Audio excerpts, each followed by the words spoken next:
19 years ago, on 9/11, our nation was attacked. Our nation watched this horrific event unfold. 2,977 people were senselessly murdered on American soil. Today we join together to remember those victims. At 8:46 a.m. Eastern Time, American Airlines Flight 11 struck the North Tower of the World Trade Center in New York.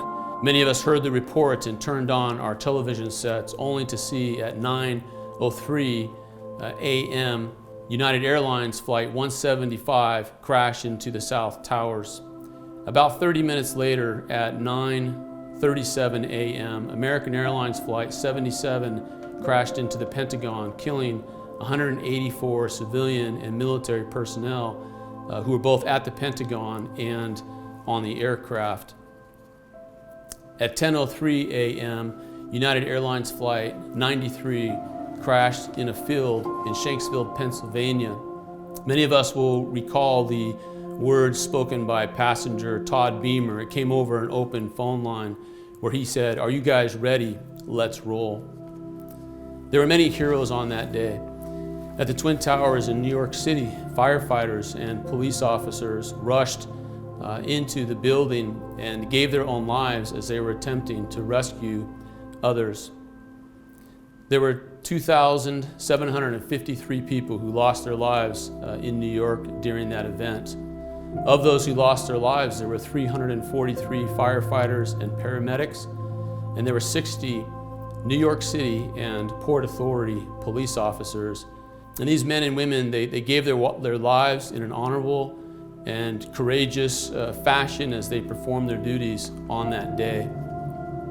This is the same caliber of men and women who serve in our Port of Seattle police and fire departments.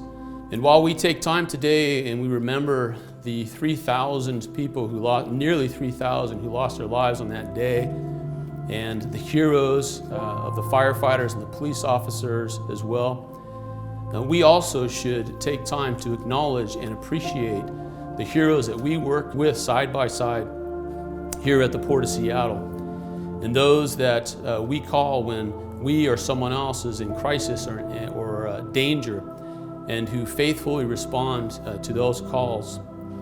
And to each of the men and women who faithfully serve in this noble profession, I know the risk you are willing to take, and I know the ultimate sacrifice that you are willing to make. You have earned my deepest gratitude and my utmost respect. I thank you for answering such a high calling. Today I'm going to ask you to focus on the emergency responder community, and if you will, please entertain me for a moment. In a second I'm going to ask you to close your eyes, and I'm going to play alert tones. Okay, please close your eyes.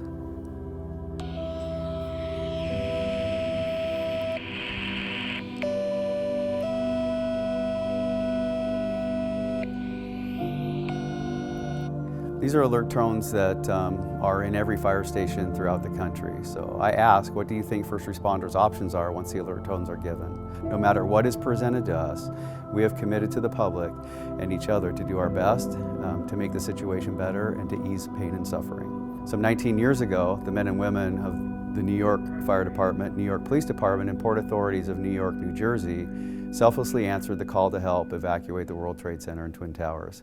How many people do you think were saved on that day? The estimated toll of lives saved are in the thousands. Now, the death toll 19 years ago is only a piece of the tragedy. Since September 11th, 2001, another 2,448 others have died of cancer-related illnesses.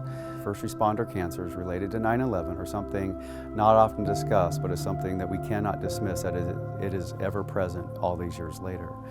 I'm going to keep my comments short and ask all of you taking the opportunity to watch this to please acknowledge this day with a moment of silence. Take that upon yourself, and when you do so, just think about all those that lost so much and reflect upon what you were doing when you first heard that a plane had crashed into the World Trade Center 19 years ago. Also, take the opportunity on this day to thank a police officer or firefighter, whether here at the Port of Seattle or in your local community. All emergency responders are prepared, ready, and willing to sacrifice whatever it takes to protect and serve those in the communities we serve.